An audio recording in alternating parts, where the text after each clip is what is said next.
Hello, my people. How una dey? Hope una dey fine. My people, things dey happen for inside life. Oh, hey, things dey happen for inside life. Oh, no be lie. Oh, you see this video when I just dey watch so for background. So I go put am for una. Make una watch. Make una lis ten to wetin happen to this lady. You say when you get store and you get people wey be say dem dey work follow you. Hey, brother, sister, open your eye well. Oh, open am well. Oh. One girl wey be say e dey inside here wey dem go show later, because this one na their house, the house wey be say every blessed day this girl dey pack something for store wey for dey work, dey put am, dey carry am dey go house without say the owner of the store no know wetin dey go on. So na no say dem say every day for the thief, one day for the owner. So one day come like this, na dem come burst say something is wrong, something dey wrong for inside this store, wetin dey happen? Na they come burst say they wan check all of them their bags. You understand? As dem dey check their bags, na they come see say something like this one na perfume. Why e be say all the perfume wey dey, because you know say woman person wey be say e get big store, they no dey like sit down for there. They just get person wey dem, according to them, they'll say dem trust am put for there, not knowing say e go just dey pack am put for somewhere. If e wan comot, e go carry am. This one na the lady. Now they come see this woman say this bag just full of perfume, where you dey carry dem dey go? Now they come call ogbalegbe say make dem come, because this kind thing they never see am before. As they follow am go house, na be the video one they see just now, they follow am go house. E just get where the woman just dey pack all those things where they carry, they put for there. I'll put all this video. Then this one they watch. So my people, hey, trust nobody. Oh, trust nobody in this life.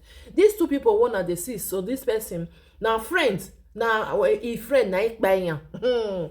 One of his friends wey be say this, they say this boy he go data na Calabar e be. As he go data na person wey be say they like work, you know, to have your business, you know. So he can't open a business. As he open a business, he can't sell many things, different things. The thing can't go well for her.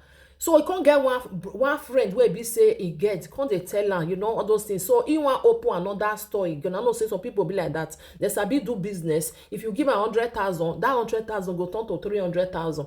He can't tell the friend, and this the friend can't they tell her. Say see as we go take do one, you know, you come dey think say this one na the friend wey be say buy the other boy, the other man. So you come dey tell am say you go do one like this. You dey think say na your real friend, not knowing say e get plan. You come dey believe say na e real friend, not knowing say wetin you just get for inside man na to buy am. Oh my God, see am. Trust nobody in life. Some people you just think say this one he love you, the way we take they advise you, the way they tell you something, he go get plan. Now if una not they see, now that one na even good pass. Say maybe una they see no in and out of your your life before you go buy you no. Now you take buy you. So now these people where be say he go and rich, say make them go buy this this friend where be say get money. Now they come they confess the way the man take on, the way take tell them how they want to no God that beg.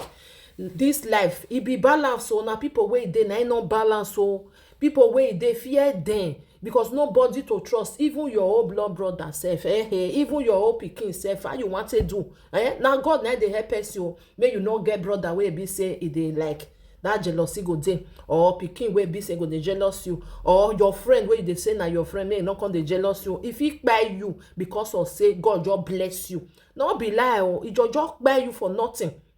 So now these people now they come they confess. See as the friend say bring am come, the way they take do am, and they go bury am for somewhere. Now be the where they come they dig just now. Make I put this video for now. Make una watch. Make una listen. Make una see.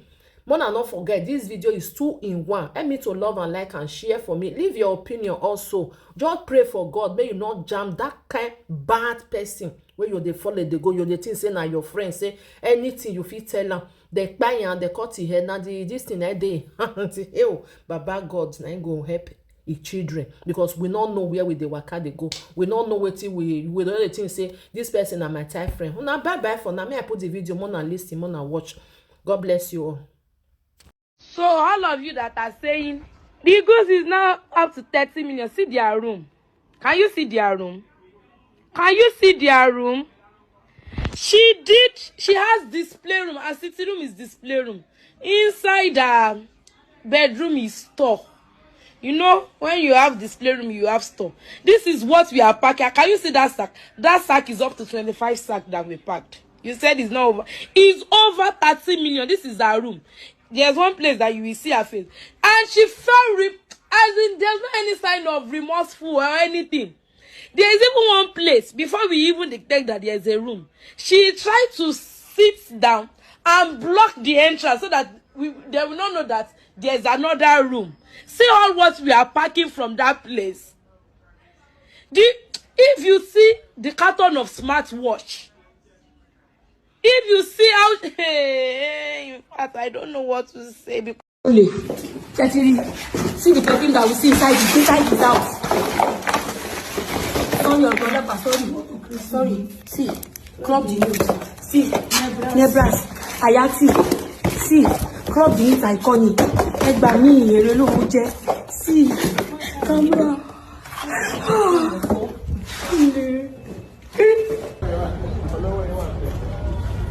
Oh, perfume.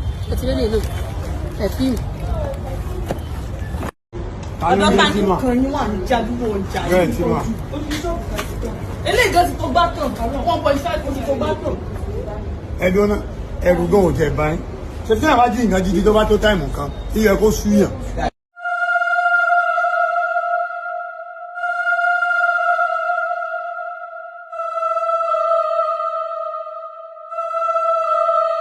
Alive, see alive.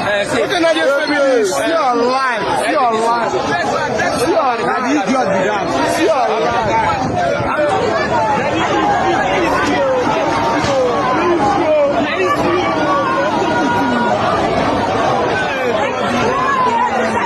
This is why we got to be careful the kind of people we keep as friends. So this young man went missing around September of 2024. His name is Paulinus, and it is said that Paulinus owns one of the biggest boutiques in Ughelli, Delta State. He's a Calabar boy who moved to Delta State to start up a business, and obviously he was very successful at it. While in Ughelli of Delta State, Paulinus became friends with a young man named Efemoni. Efe played the role of a good friend very well. He was a good advisor to Paulinus, telling him where to set up another boutique, giving him good investment ideas. He was pretty much in Paulinus' business as a friend.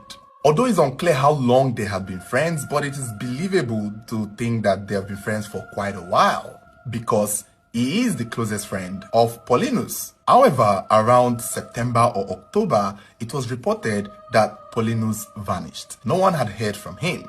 His boutiques were still functioning. Remember, he's a boss. I don't think he is the one. He